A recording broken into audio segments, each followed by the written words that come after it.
ನಮಸ್ಕಾರ.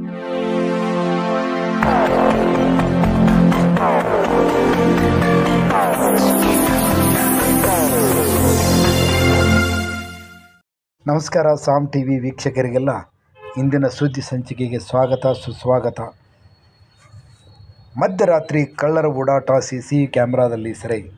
ಚಿಕ್ಕೋಡಿ ಇಂದಿರಾನಗರದಲ್ಲಿ ಮಧ್ಯರಾತ್ರಿ ಕಳ್ಳರ ಓಡಾಡುವ ದೃಶ್ಯ ಸಿಸಿ ಕ್ಯಾಮೆರಾದಲ್ಲಿ ಸೆರೆಯಾಗಿದೆ. ಬೆಳಗಾವಿ ಜಿಲ್ಲೆ ಚಿಕ್ಕೋಡಿ ಪಟ್ಟಣದ ಇಂದಿರಾನಗರದಲ್ಲಿ ನಿನ್ನೆ ತಡರಾತ್ರಿ ಸುಮಾರು 2 ಗಂಟೆಗೆ ಕಳ್ಳರು ಕೈಯಲ್ಲಿ ಮಾರಕಾಸ್ತ್ರಗಳನ್ನು ಹಿಡಿದು ಕಳ್ಳತನಕ್ಕೆ ಯತ್ನಿಸಿದ್ದಾರೆ. ಈ ದೃಶ್ಯ ಸ್ಥಳೀಯ ಮನೆಯೊಂದರ ಸಿಸಿ ಕ್ಯಾಮೆರಾದಲ್ಲಿ ಸೆರೆಯಾಗಿದೆ. ಆದರೆ ಕಳ್ಳರು ಯಾವುದೇ ಮನೆಯಲ್ಲಿ ಕಳ್ಳತನ ಮಾಡದೆ ಖಾಲಿ ಕೈಗಳಿಂದ ವಾಪಸ್ ಹೋಗಿದ್ದಾರೆ.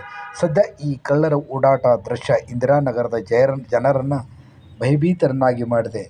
ತಕ್ಷಣವೇ ಪೊಲೀಸರು ಜಾಗೃತರಾಗಿ ಸಿಸಿಟಿವಿ ಕ್ಯಾಮೆರಾದ ಒಂದು ಘಟನಾವಳಿಗಳನ್ನು ಸದ್ಯಕ್ಕೆ ಪರಿಶೀಲನೆ ಮಾಡಿ ತನಿಖೆಯನ್ನು ಪ್ರಾರಂಭಿಸಿದ್ದಾರೆ.